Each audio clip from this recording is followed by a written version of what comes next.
Well, welcome. I feel like I've been here before and had this discussion before, and it's good to be back.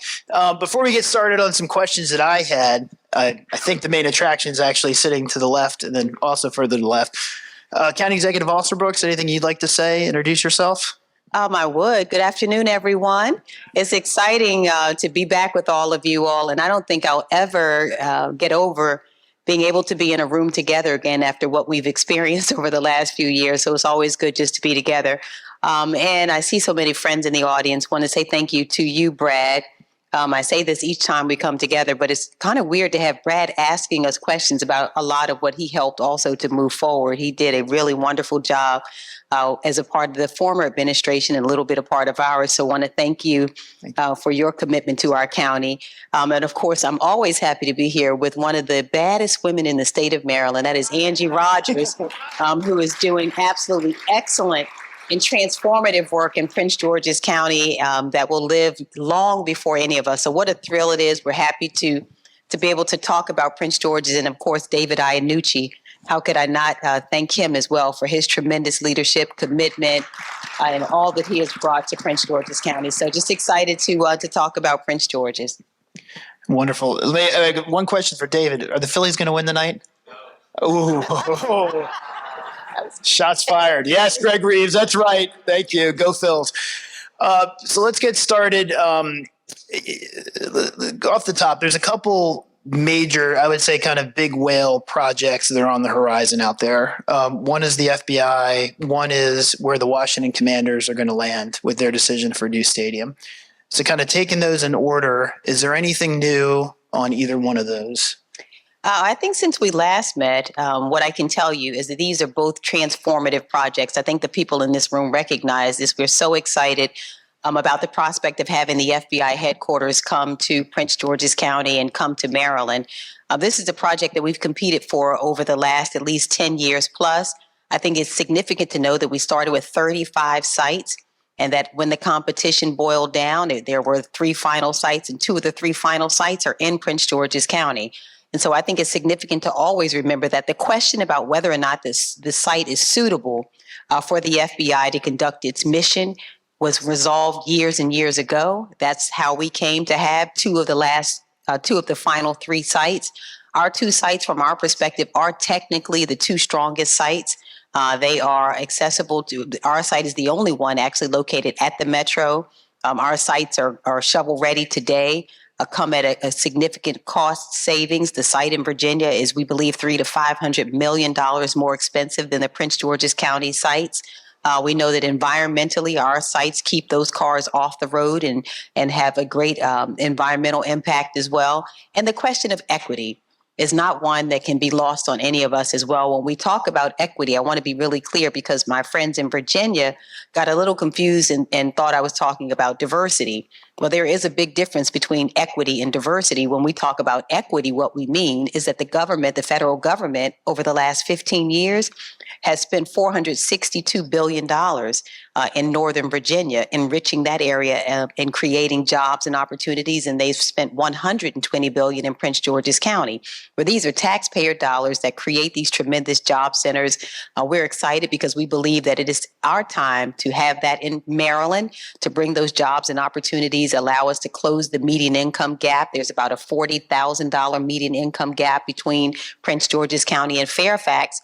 And we believe that these dollars ought to be used in a way that is equitable. So we're excited about it. If you all hear a loud yell anytime soon, you're going to know they have decided to have the FBI headquarters come to Maryland. And I'm going to be very excited.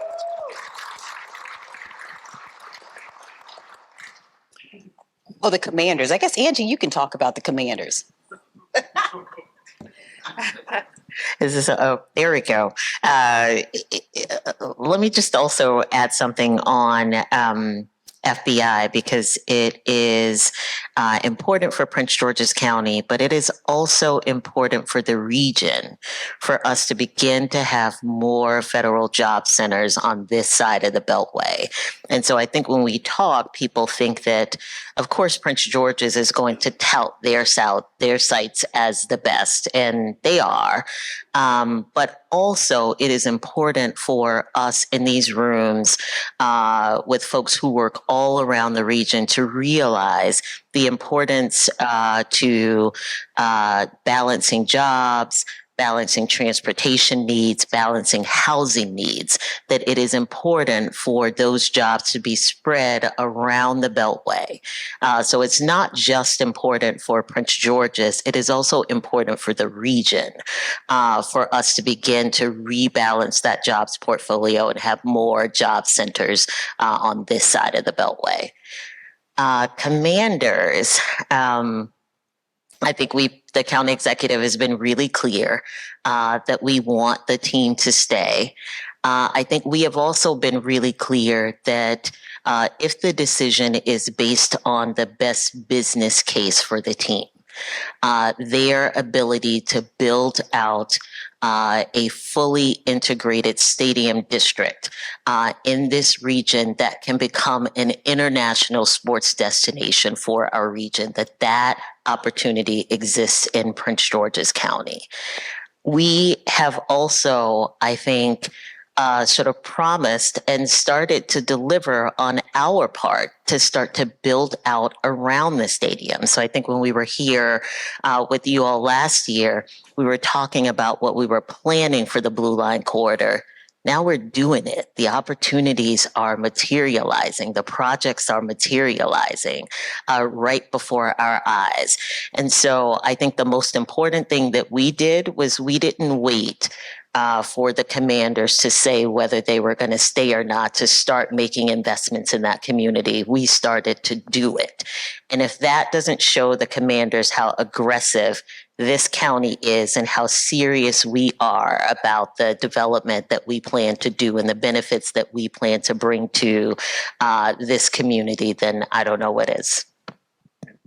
You know, I'm just going to make one editorial comment. It's pretty remarkable to think, but this is true, that if the prior president didn't have a competing hotel in DC, we would have probably already had the FBI. That's true. And for David, Angie, the county executive, for those who've stuck with it for all these years, I think everybody in this room who's got an interest in Prince George's County, when we do win the FBI, and we will, one only has to look at the impact that the Pentagon had on Northern Virginia for the opportunities it's going to create in our county. So with that, you know, you mentioned about preparing the stadium site for eventualities. I know a big part of that is the Blue Line Corridor plan. Can you tell everyone in this room a little bit about the Blue Line Corridor plan, the projects that you're discussing as part of it, and then also opportunities that folks in this room might have based on those opportunities you guys are creating?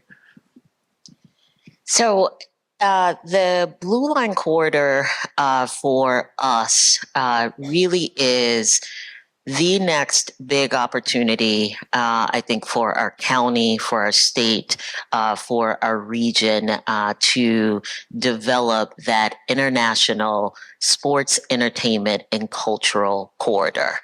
And so the investments that we are making are key. We thought going into this, when we visioned for the Blue Line Corridor, that we would probably spend a few years investing in some infrastructure and sort of creating the opportunity for the private sector to come along and catalyze vertical development in that corridor. Well, our county executive went to Annapolis and made a very compelling case that we need to be the catalyst here in the same way that government investments and public-private partnerships were the catalyst in Baltimore around their stadiums, that we needed to do the same thing here. And so we came back with a little bit of money. $400 million for vertical developments, but really we're going on probably close to another $100 million for investments in infrastructure, in arts, and things that are really going to start to make the Blue Line Corridor a place. We talk a lot about placemaking with our planning department, so making the Blue Line Corridor an exciting place. And so we've started to push both the infrastructure improvements forward, but also the vertical developments.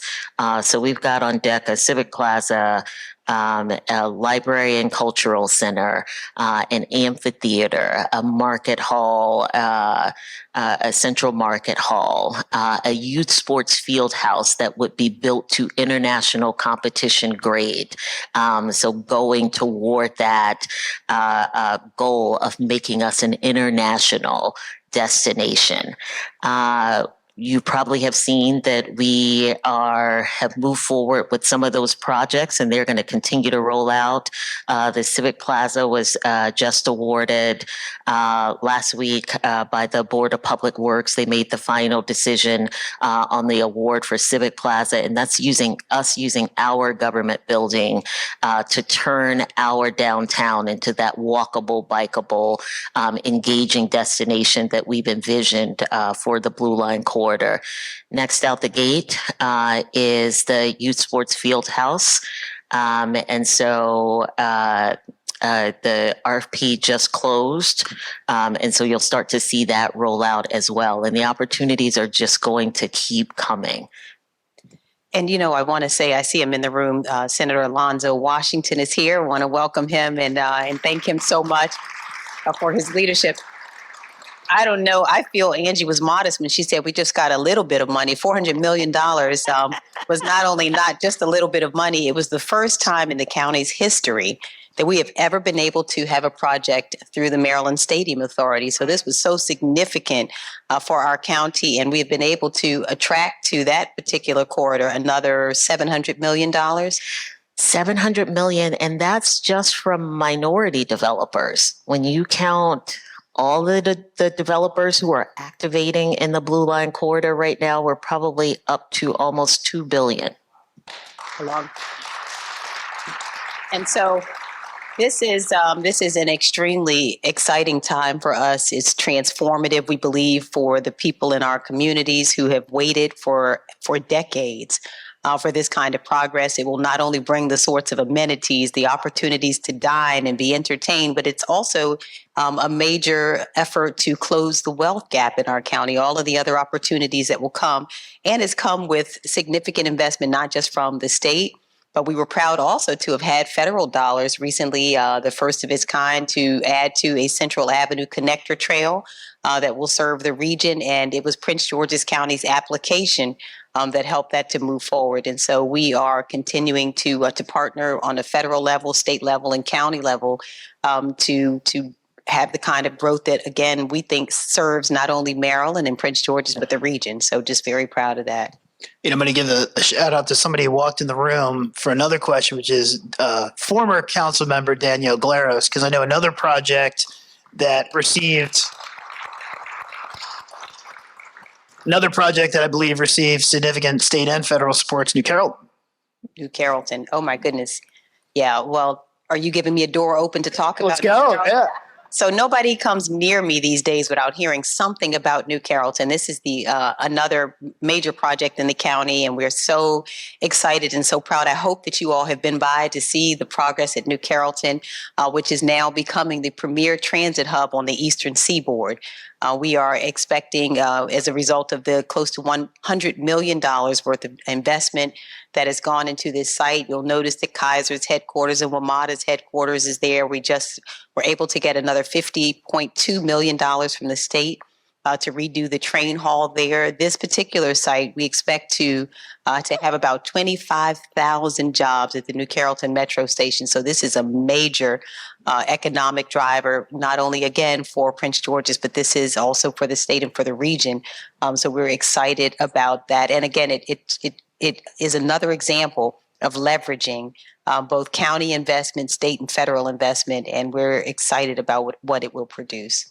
So moving on to some of the other priorities, I remember it was a couple of years ago you laid out economic development priorities for the office. The three I have down here, and that's not the only three, but the three I have is a focus on transitory development, growing the commercial tax base. And I had originally written down affordable housing, but I'm going to say it differently and say housing affordability. Do you want to talk about what you what you've been able to do on those specific subjects and what are some of the other driving forces behind how you guys are approaching economic development? I think this is one of Angie's favorite subjects, if she's honest about it. So let's let her talk a bit about what we've done.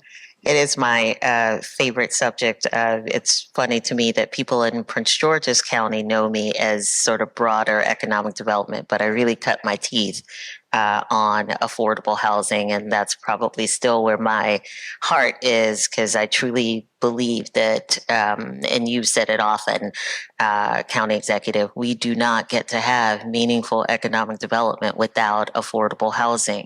If we build hospitals and amphitheaters, and we don't build housing that's affordable to the range of folks who will work in those places, then we've really failed our communities. So the work that's happened in affordable housing in the last few years in the county is nothing short of amazing. And the pipeline that we have going now that has materialized in just the past few years is really an amazing feat. And we've done that by pushing a couple of key tools. One, and particularly former Councilmember Galeros can really take a bow on this, but pushing a sustainable funding source for our Housing Investment Trust Fund. Everybody in this room who does development knows that without predictability about where your resources are coming from, you cannot plan for a pipeline and do it in any meaningful way. And so the fact that we have built up these tools, the Housing Investment Trust Fund, that we built up this right of first refusal program and really put some meat around that and some predictability around that, that we built up an aggressive way for our affordable housing pilots to accompany trust fund and home funding means that we now have a toolkit that has allowed us to pump 5,000 units into that pipeline, either through production or preservation in just the past couple of years. And that is amazing considering where we started from.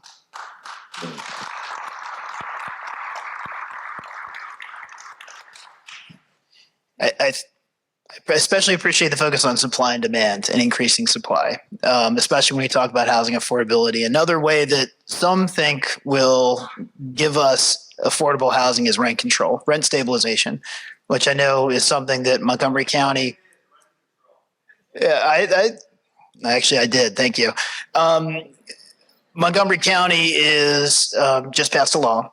There's a task force right now that's working in Prince George's County to formulate a policy. Any thoughts as to where this is going to land? So I think that it is clear, given the way that we started the conversation, that there is going to be some policy. Where it lands depends on how we come to the table and how we engage on it. So I think this is a good sort of reminder for all of us to continue to engage on this issue. There is nothing in the extremes, I think we know, of either position that works and that's going to work for our community. We're going to have to figure out how to land somewhere in the middle on this that provides some predictability for tenants, but also doesn't gouge our real estate development industry and our project property management industry. And the only way we're going to get there is if we continue to talk about it together. I think right now we're having very loud conversations on opposite ends.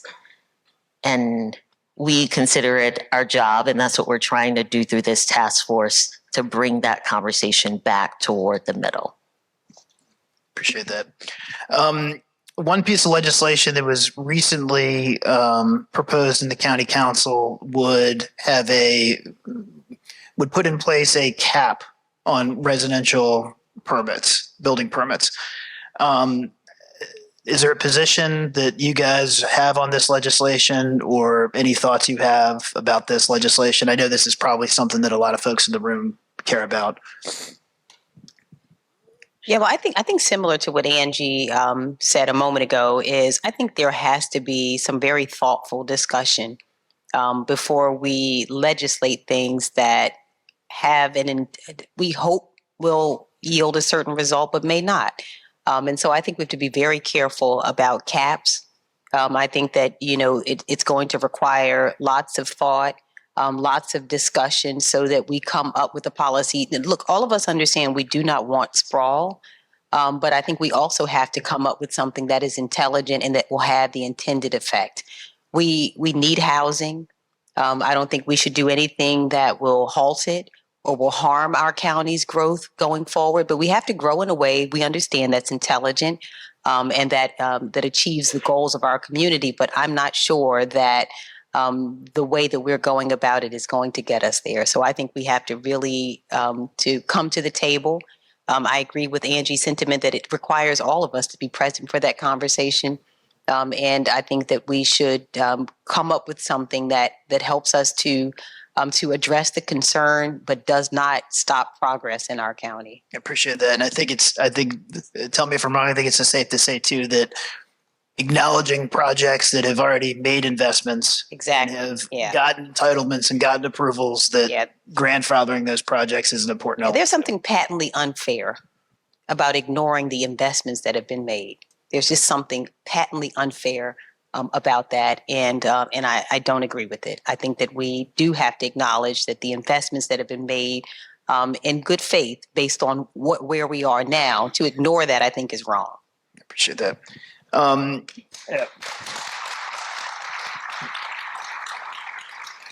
Last question I had, and then I'll kick it over to Brad for some questions from the crowd is, as somebody who lives in this area and has lived through an active construction site for what seems like 2 decades now because of the Purple Line, we're actually seeing progress. We're actually seeing tracks. We're actually seeing infrastructure of stations go up.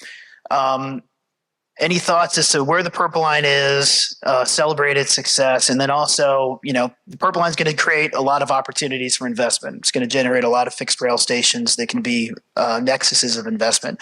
Anything these folks in this room should know about how the administration is going to approach the Purple Line and the opportunities it's going to create? I'll talk about just a couple and then give it to Angie to talk. First of all, I think Governor Moore's administration does deserve credit for helping us to move this along. The fact that you're seeing some progress now and seeing things come up is a good sign forward.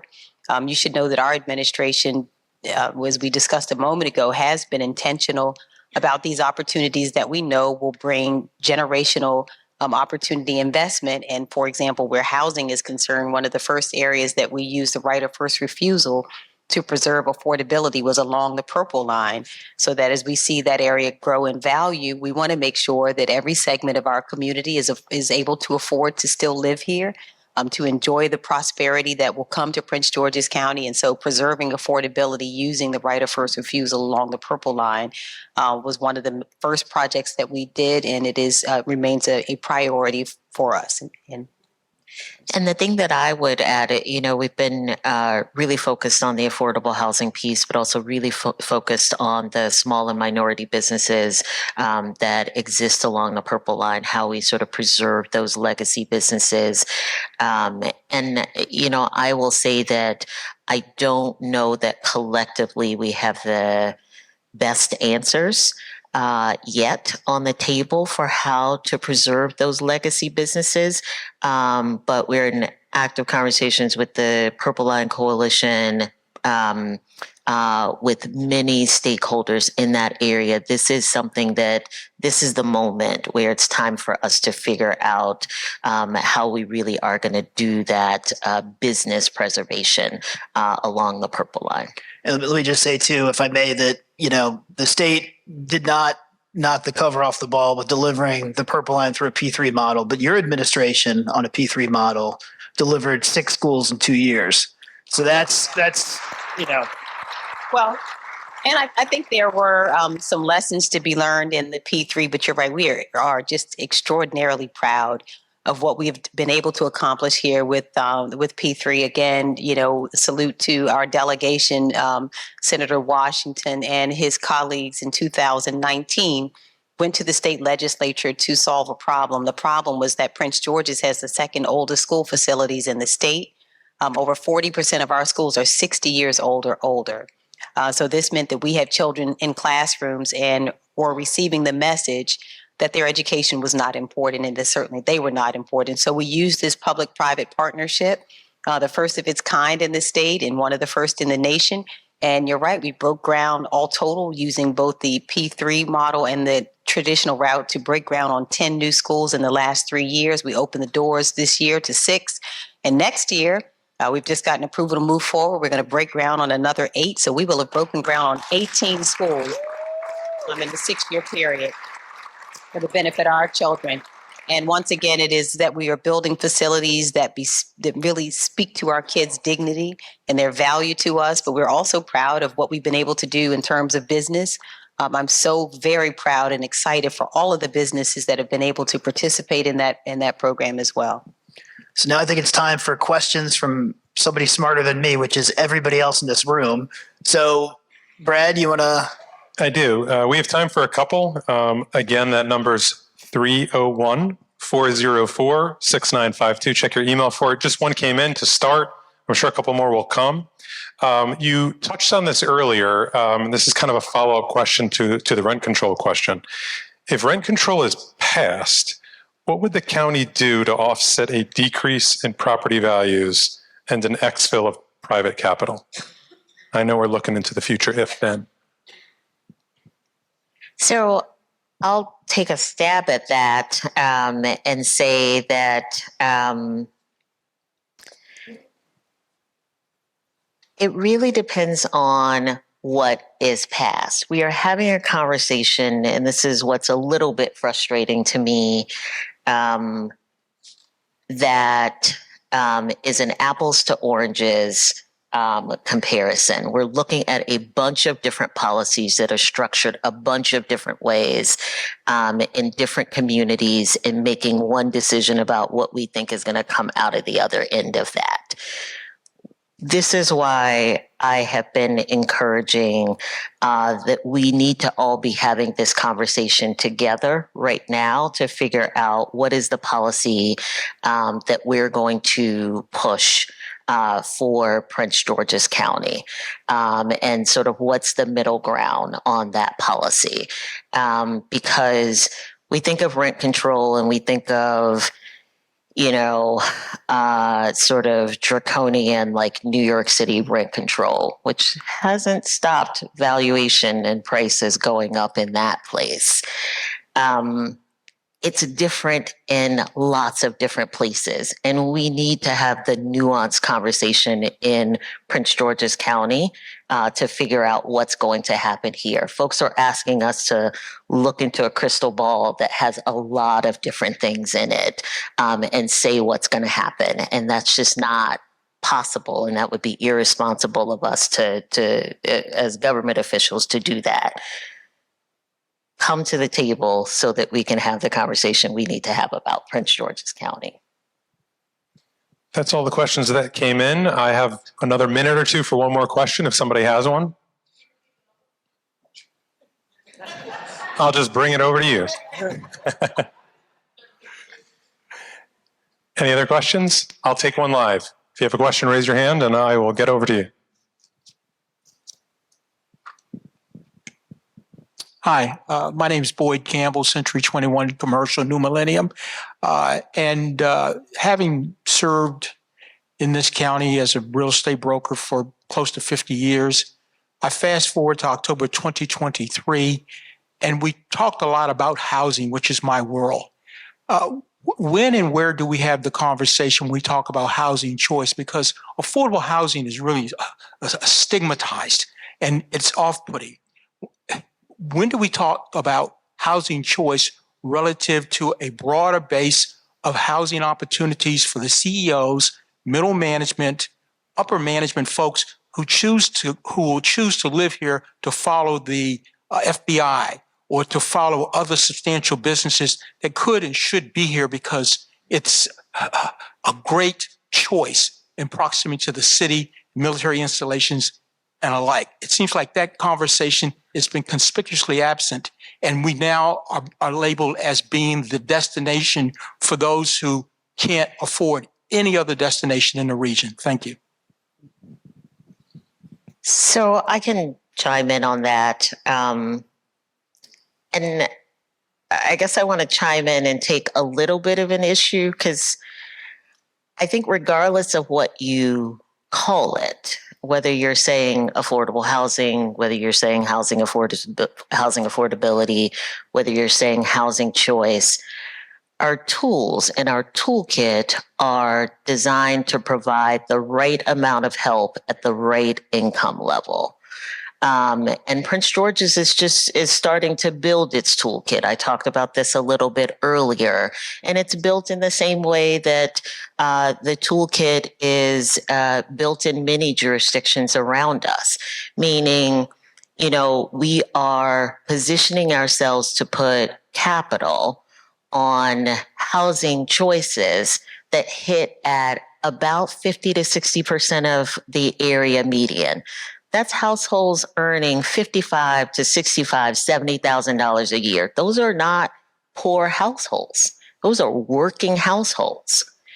And that's what our, capital targets. But it's just because we live in such a high cost region that we need to subsidize at that level. The stigma, I think, that you're talking about is on public housing and housing for folks under 30% of AMI, 30% of the area median. And I will say these two things about that.